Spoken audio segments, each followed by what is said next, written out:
So this will address the current situation that Andrew Schulz finds himself in after remarks that he made on a podcast about Kendrick Lamar. Now, if you don't know, if you've been under a rock somewhere and you're not on social media, Andrew Schulz went into this long tirade.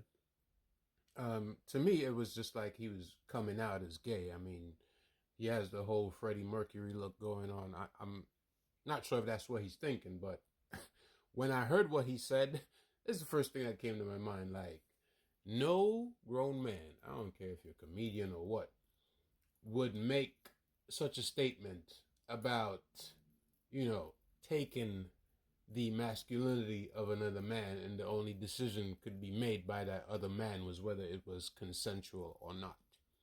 This is what he said about Kendrick Lamar, right? The situation being in the confines of a jail cell, right? Alluding to, I guess, what people mostly talk about when it comes to Kendrick is not his skill, not his art form, not his intellect when it comes to rapping, but his height.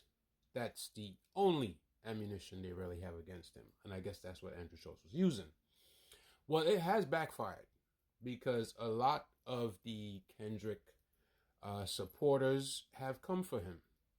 And now he is here to cry about it.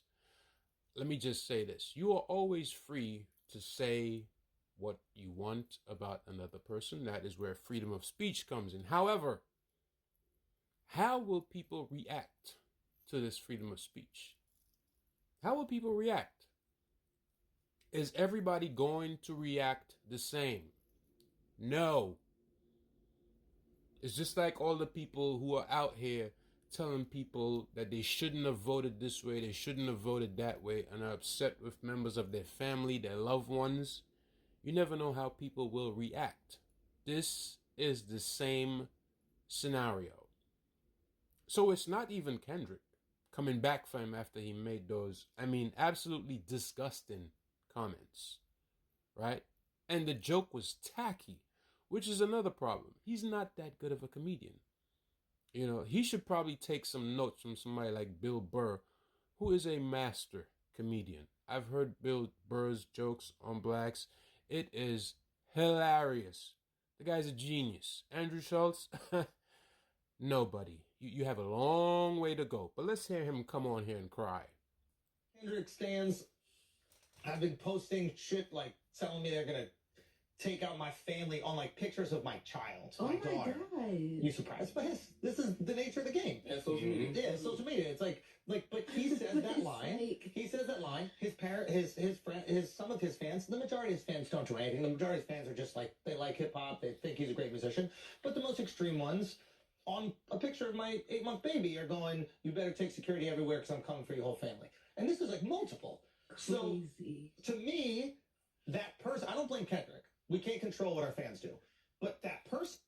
That part right there. You cannot control what the fans are going to say or do.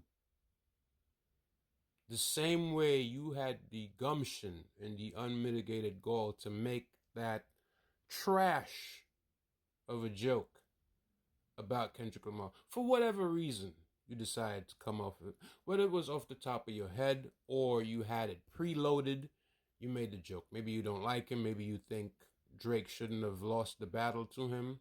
Tough titties, my boy. That's how it goes. Sometimes the king gets beheaded. It is what it is. Drake lost. But you coming up with this joke out of nowhere because he made a statement in a rap saying white comedians shouldn't speak on black women or make jokes about them. A hit dog gonna holler. You felt like he was talking about you, and most likely he was. I'm pretty sure he wasn't talking about Bill Burr. He was talking about you. But you had to have your comeback. You had to have some sort of get back. So this is what you're facing. And I go, "You're talking about my kid, man. Like, I have to screenshot you, know who you are, and if I ever see you, you can't play with it. Yeah, you can't play with it. No, I want you. 100%. Now, Yeah, so now you feel some type of way because some fan has decided, you know what? We have a green light on you. We have a green light on you because you have said something that is not only tacky in the form of a joke or try to present it as a joke, but you really tried to come at this man and tried to dehumanize him and had people thinking, oh, it's, it's jokes, it's all funny, it's all fun and games, it's all good. But now that you're in the crosshairs, it's like, oh, poor me, I'm a victim. You should have watched your mouth. Watch your mouth and what you say. Because inevitably, what you say has power. Now, is it the power for good or the power for evil? The power to rise something up in somebody that says, you know what? I don't think we like that. Maybe you need to take that back.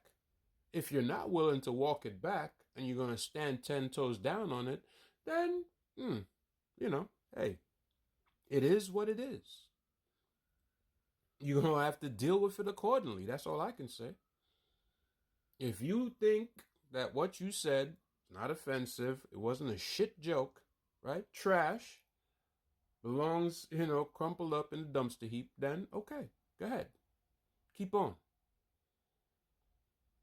But if you lack the simple basic tact as a comedian to put together a well thought of joke that could come off and people will actually laugh at it, but what you came up with was none of that. And that's the problem. I'm not even going to play the joke on it. I was going to, but no, I'm not going to do that. If you want, you could look it up yourself and see what he said about him and why people are so mad. But he needs to walk that back. Formally. Walk it back before you get rode on.